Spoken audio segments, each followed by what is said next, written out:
Muito boa noite a todos.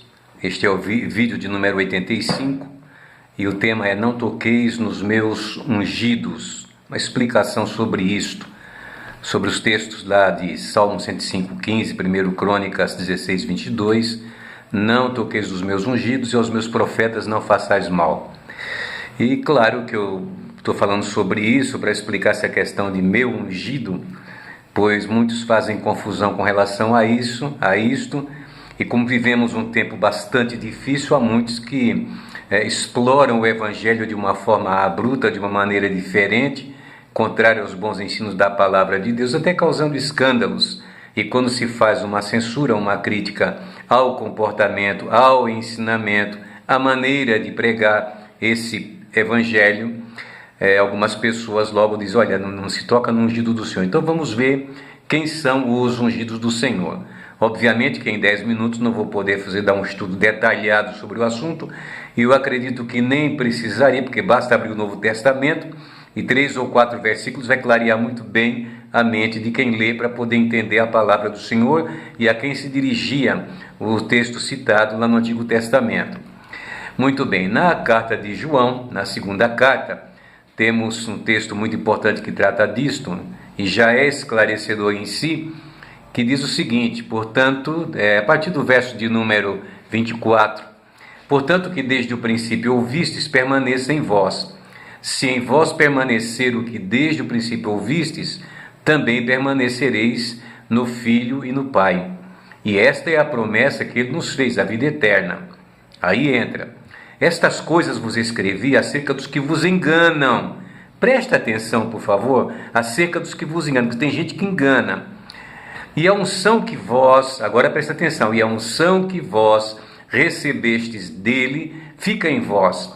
E não tendes necessidade de que alguém vos ensine, mas como a sua unção vos ensina todas as coisas, e é verdadeira e não é mentira, como ela vos ensinou, assim nele permanecereis. E agora, filhinhos, permanecei nele, para que quando ele se manifestar, tenhamos confiança e não sejamos confundidos por ele na sua vinda. Então veja, quem são os ungidos no Novo Testamento? Todos nós, todos os crentes.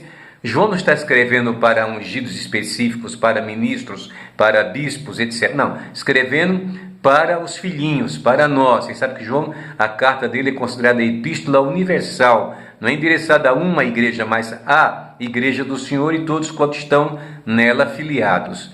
Portanto, e a própria Bíblia diz, vós tendes a unção do santo, sabeis tudo.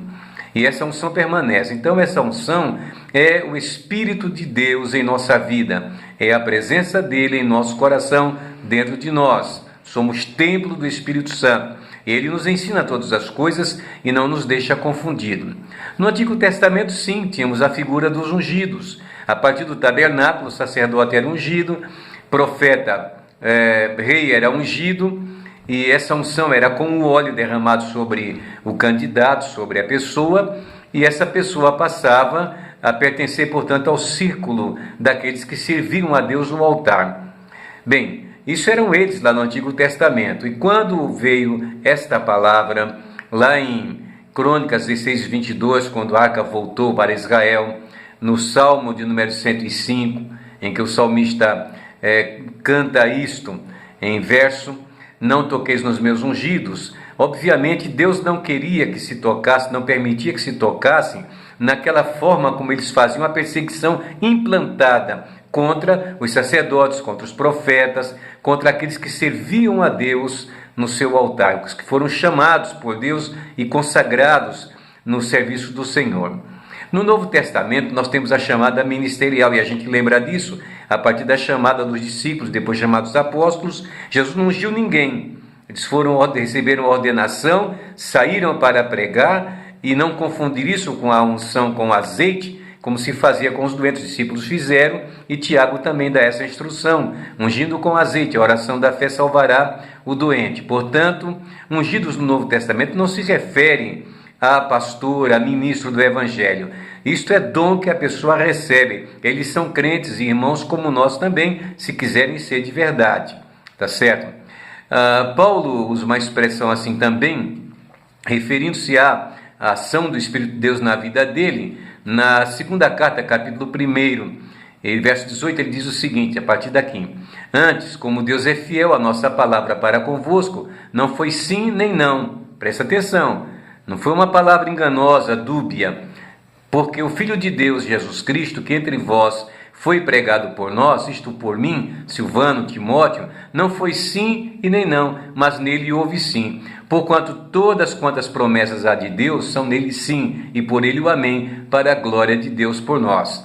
Mas o que nos confirma convosco em Cristo e o que nos ungiu é Deus, o qual também nos selou e nos deu o penhor do Espírito em nossos corações. Então ele completa o pensamento da unção com o penhor do Espírito de Deus em nossos corações. Não é o derramamento do azeite para confirmar a ação ministerial, a chamada ministerial. Aliás, lá em Atos 15 ou 16, lá em Antioquia, estavam lá orando e preocupados, quando o Espírito foi quem falou à igreja: separai-me a Barnabé e a Saulo para a obra que eu vos tenho chamado. Não mandou ungir ninguém.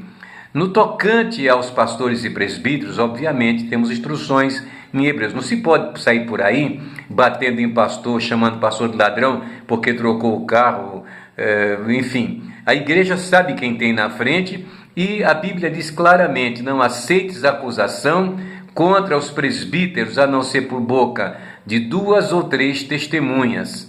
Creio que na carta de Paulo aos Tessalonicenses, aliás, 1 Timóteo 5:19, não aceites acusação contra o presbítero, ou contra o bispo, ou contra o pastor, senão com 2 ou 3 testemunhas. Logicamente, quem faz esse juízo de valor é a igreja, que tem o seu pastor lá na frente, mas ninguém pode sair por aí batendo em todo mundo por conta disso.